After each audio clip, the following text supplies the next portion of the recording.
Welcome to Integral Life. We live in a truly extraordinary, in many ways unprecedented, time. In the history of humankind, there have been perhaps 5 or 6 major worldwide transformations. These are usually counted as foraging, horticultural, agrarian, industrial, and informational. These technological structures were accompanied by and correlated with worldviews that evolved from archaic to warrior magic to traditional mythic to modern rational to postmodern pluralistic. Once a structure has emerged, it remains in existence, and the next structure emerges on top of it, so to speak, or surrounds and engulfs it. Each higher structure transcends and includes its predecessor, exactly as organisms transcend and include cells, cells transcend and include molecules, molecules transcend and include atoms, and so on. In today's Western world, about 30% of the population is traditional mythic or fundamental religious. 40% is modern rational or scientific, and about 25% is postmodern or multicultural.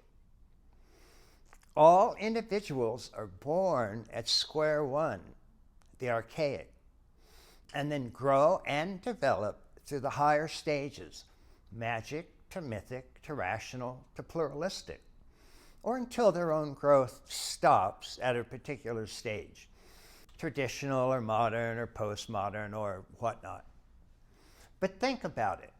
In all of humanity's hundreds of thousands of years of evolution, only these 5 major evolutionary stages occurred, taking us from our original archaic stages close to the great apes to our foraging, our hunting and gathering stage, starting around 100,000 years ago, to our agricultural stages, horticultural, which is done with a simple digging stick or hoe, starting around 10,000 years ago, to agrarian, with heavy animal-drawn plow, starting around 4,000 years ago, and marking the beginning of the great empires around the world: Greek, Roman, Aztec, Mayan, Inca, Mongol. These dominated until the emergence of the modern scientific worldview, beginning especially with the Renaissance and culminating with the Enlightenment, the beginning of the modern era. And then, starting around 30 or 40 years ago, the emergence of the postmodern stage, with its egalitarianism, pluralism, and multiculturalism. That's a relatively few number, 5 or so, of genuine and deep changes in humanity's worldviews, given its million or so years of evolution. But what's so extraordinary is that today, right now, we are in the midst of yet another and extremely profound worldwide transformation. Just getting started, it is the actual nature of this transformation that makes it so remarkably unprecedented.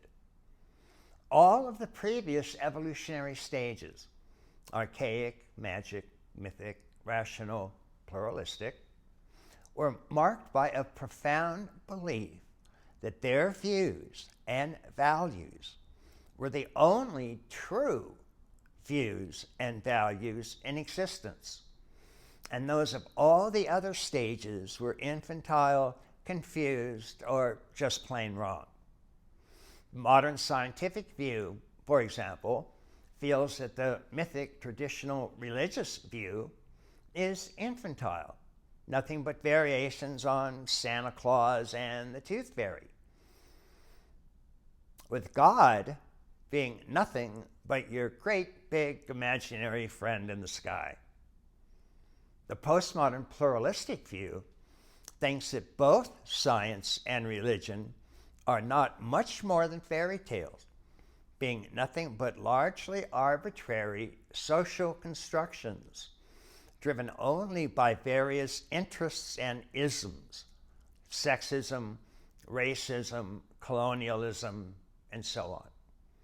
And that science's truths are no more real or valid than poetry.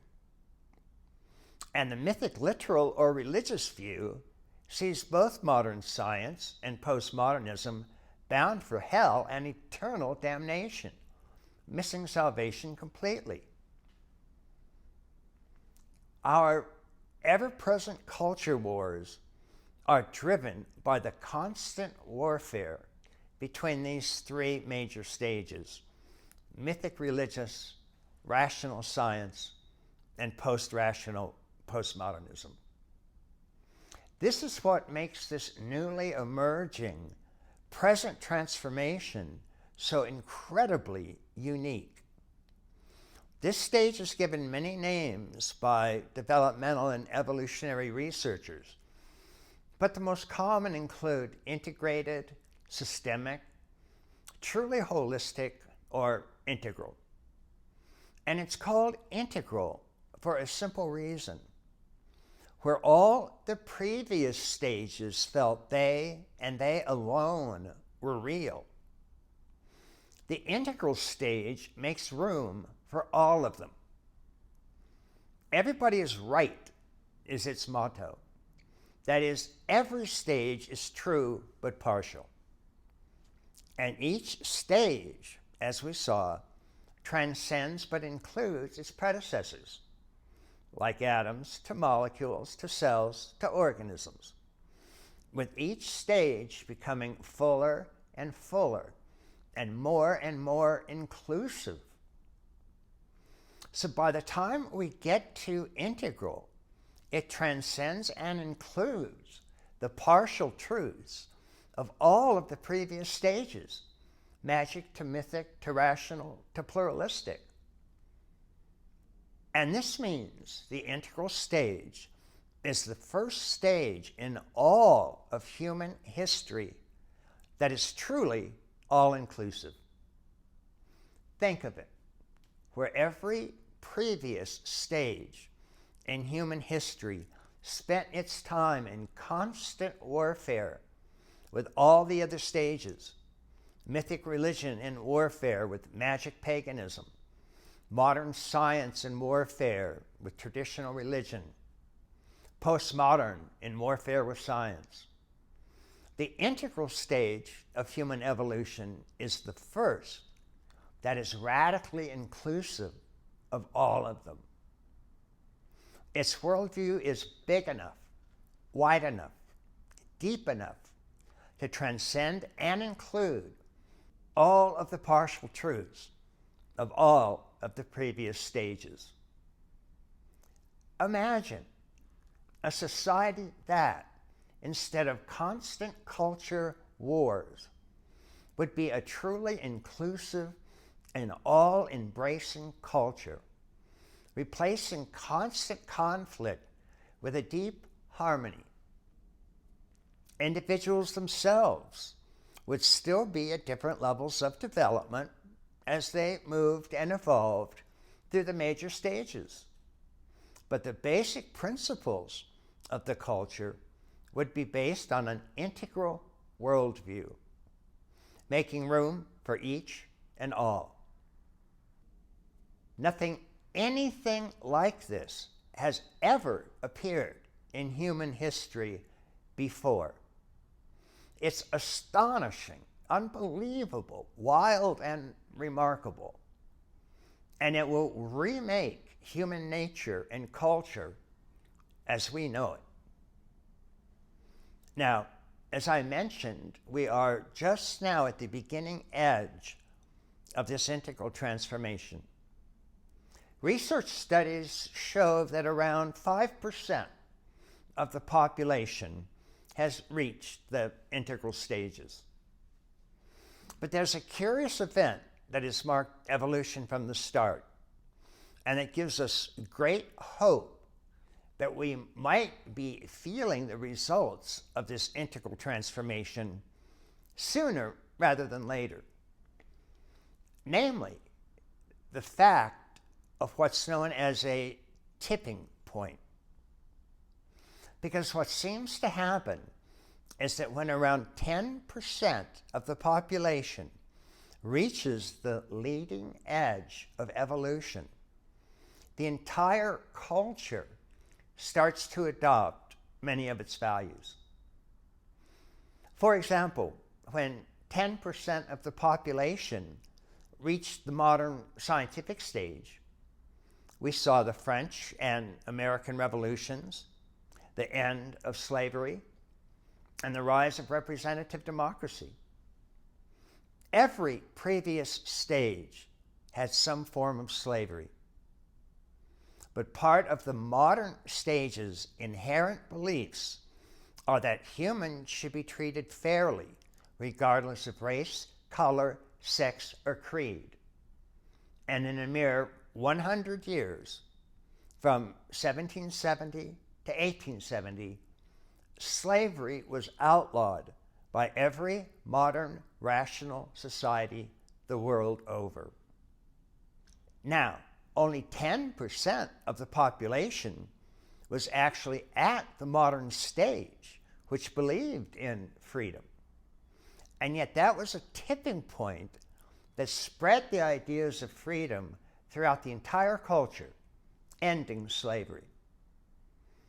Likewise, in 1960, only about 3% of the population was at postmodern. But by 1970, it was 10%, and soon 20%. This tipping point set off the entire revolution we think of as the 60s, which included sexual equality, ecological sensitivity, the entire civil rights movement, all driven by the postmodern structure, even though only 10% of the population was actually there. Its values somehow seeped down and permeated the entire culture. Well, there's every reason to think that when integral reaches 10%, which some developmentalists think could occur within a decade, the same type of tipping point and downward seepage and culture saturation could occur with integral values. And the first truly inclusive, non-oppressive cultures in humankind's entire history could begin to emerge. And that would be unprecedented. The world will have never seen anything like this. And you could be a direct participant and co-creator of this extraordinary transformation. One thing is certain: this integral transformation is coming just in time. For the first point in human history, most of humankind's problems are now global, world-centric, or planetary in reach. And actions taken by single nations are useless. Take global warming, for example. If one nation, say the US, cut its carbon emission completely, this would have virtually no major effect. It's a worldwide problem, an integral problem, and virtually all nations must participate in the solution if it is to work at all. The same with all the other wicked problems facing us, from global warming to global economic meltdown to global terrorism to global overpopulation. These are all global, systemic, planetary, integral problems, and they demand integral solutions. Piecemeal, partial, fragmented approaches not only don't help, they hurt. The integral framework is emerging just in time to tackle these integral problems. And the sooner individuals adopt integral thinking, the greater our chances are for heading off these truly wicked problems. All of these factors add up to make today's times truly extraordinary, even radically unique, for both truly positive and exhilarating reasons, as well as negative and deeply problematic ones, and all of them center around what can only be seen as integral issues. We stand truly on the evolutionary edge that, for the first time in all of humankind's history, is profoundly inclusive, comprehensive, all-embracing, all-encompassing. And this integral transformation touches everything that exists. We're seeing the rise of integral medicine, integral education, integral economics and business, integral politics, integral architecture, integral law and ethics, integral spirituality and religion, and integral culture itself, reaching all the way down into the very makeup of those individuals who are themselves a part of this integral transformation. And that almost certainly means you. For those of you who are part of this growing 5%, the world looks very different to you. Abraham Maslow, one of the pioneers in this area, was one of the first to notice the profound differences between those early stages, magic through pluralistic, and the higher integral stages. The earlier stages are driven by what Maslow called deficiency needs. I'm hungry, I lack food, I get food, and hunger deficiency temporarily ends. I lack safety, I search for it. I lack belongingness, I seek it out. I have low self-esteem, I look for it. These are all needs and motivations driven by lack, by deficiency.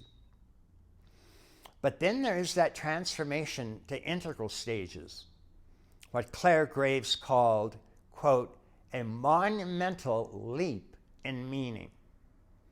And suddenly one becomes so full and overflowing that one's motivation switches from deficiency to abundance, or what Maslow called being drives. Here one is motivated not out of lack or scarcity or poverty, but out of superabundance, fullness, overflowing, as if someone put $1 million in your bank account and your deficiencies evaporate.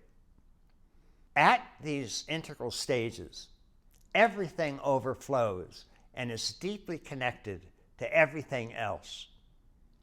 The world becomes a single interwoven reality.